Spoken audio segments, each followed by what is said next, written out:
Hello, and welcome to the C2000 LaunchPad Project Zero video.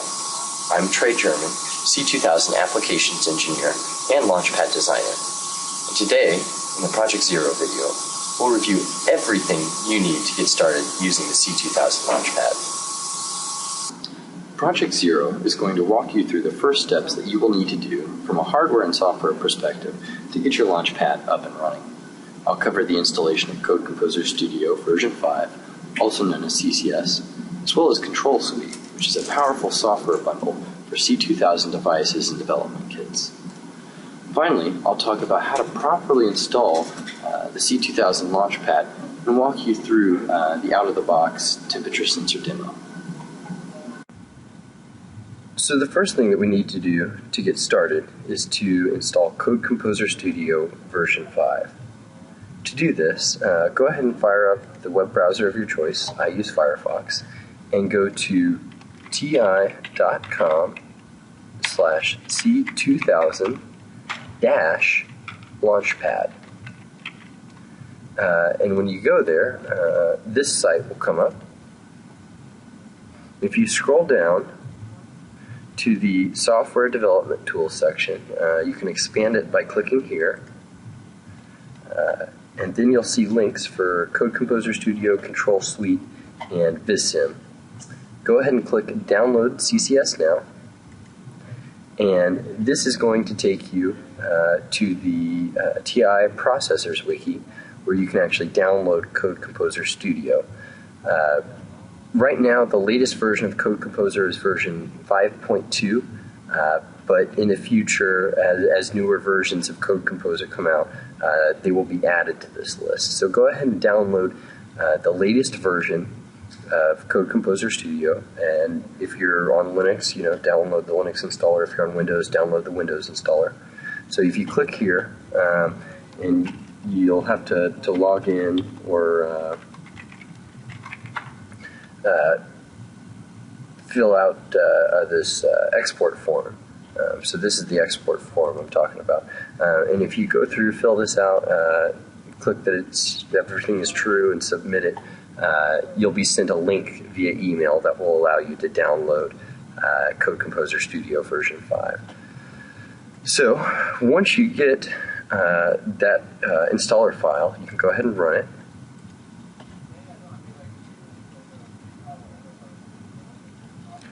Go ahead and accept the terms of the license agreement, and you can allow it to install into CTI. And I already have an installation of CCS v5 there, so I'm just going to change this directory so you can see the steps you need to follow to get this installed. And really, you probably don't need to install all the features, so go ahead and click the custom option. And we definitely need support for the C2000, the C28X devices. If you had the MSP430 LaunchPad or any other devices that you wanted to program, you could also install support for those. For the heck of it, I'm going to go ahead and install support for MSP430, support for C2000, and support for the Stellaris devices. So go ahead and click Next. These are some of the features that can also be installed. These should be okay with the default settings, so go ahead and click Next here. And then this is your emulator support. So the C2000 LaunchPad has an XDS100 class emulator, and that is selected by default, so that should be all you need. And you can go ahead and click Next here. Now you're ready to install. When you click Next, it will install CCS, and you'll be done with this step. Next, we'll need to download and install controlSUITE, which is the software support package, if you will, for the C2000 LaunchPad. It contains code examples, documentation, the hardware design files for the LaunchPad, really anything software related that you could need, you can find in controlSUITE. So once again, we're going to open up our web browser, and we're going to go to ti.com/C2000-LaunchPad. And when you go there, you'll be greeted with this site.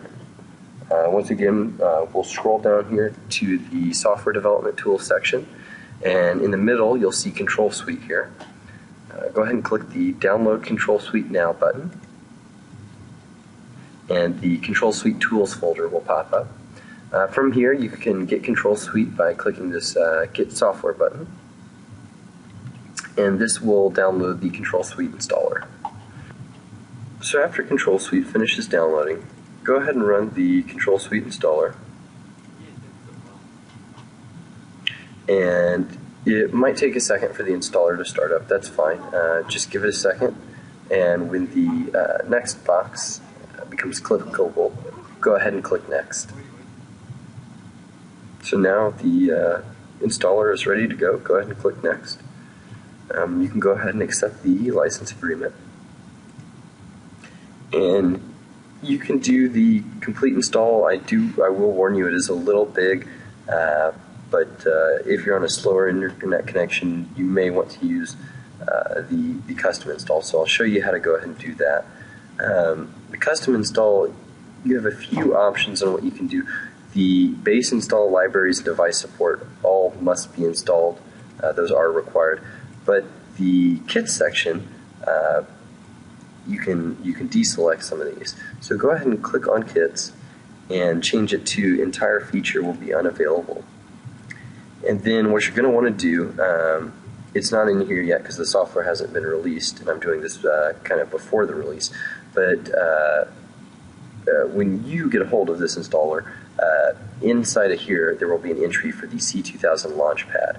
And so what you'll want to do is go ahead and click on that. Let's pretend the XDS 100 drivers are the C2000 LaunchPad entry, and make sure that entire feature will be installed on local hard drive is selected for that C2000 LaunchPad entry, and then go ahead and click Next.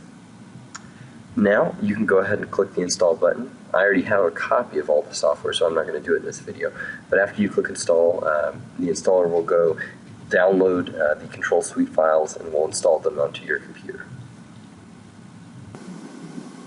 Hardware installation is a snap. First, ensure that jumpers are placed on JP 1, 2, and 3. These jumpers provide power to the target device so that no external power supply is needed. Keep in mind, though, that if these jumpers are connected, the isolators are not effective. For the isolators to be effective, power must be supplied externally through the LaunchPad headers. Second, place the S1 switches such that the leftmost two are in the up position, the rightmost is in the down position. This allows the Piccolo device to boot to its flash memory and execute the demo application. Keep in mind that when the third switch in S1 is in the down position, the JTAG connection will not work, and you won't be able to debug the target device. Please also ensure that S4, the switch above S1, is in the up position. This enables the Piccolo device to talk to the PC via the USB UART connection present in the debugger. Finally, plug in your LaunchPad with a supplied USB cable. Assuming you're using Windows, Windows will ask you to install drivers. CCS has all the drivers needed, so just click through these boxes with the default settings and the drivers will automatically install. And voila, your hardware is installed. Once your hardware is installed, you'll now be ready to run your first demo on the C2000 LaunchPad. The demo we'll be running today is a temperature sensor demo, which displays the delta between a reference temperature and the current device temperature in binary on the integrated LED display. You can also see the temperature delta in the serial terminal. After installing the board, you'll notice the LEDs flashing. Open a serial terminal, I prefer PuTTY, to the COM port of the USB serial adapter present on the debugger. And by the way, you can find this COM port number by looking in the device manager on Windows. You'll need to configure the terminal application for 115,200 baud, 8 data bits, no parity, and 1 stop bit. Reset the board by pressing S2, and a special message will be displayed in your terminal window. The LEDs will still be flashing at this point as they were earlier, indicating that you should press S3. Pressing S3 starts the demo and displays the delta on the integrated LED display. Thanks for watching the C2000 LaunchPad Project 0 video. Join me in the Project 1 video for information on how to get up and running with your C2000 LED booster pack. For more information on anything you've seen in this video, please go to ti.com/C2000LaunchPad. Until next time.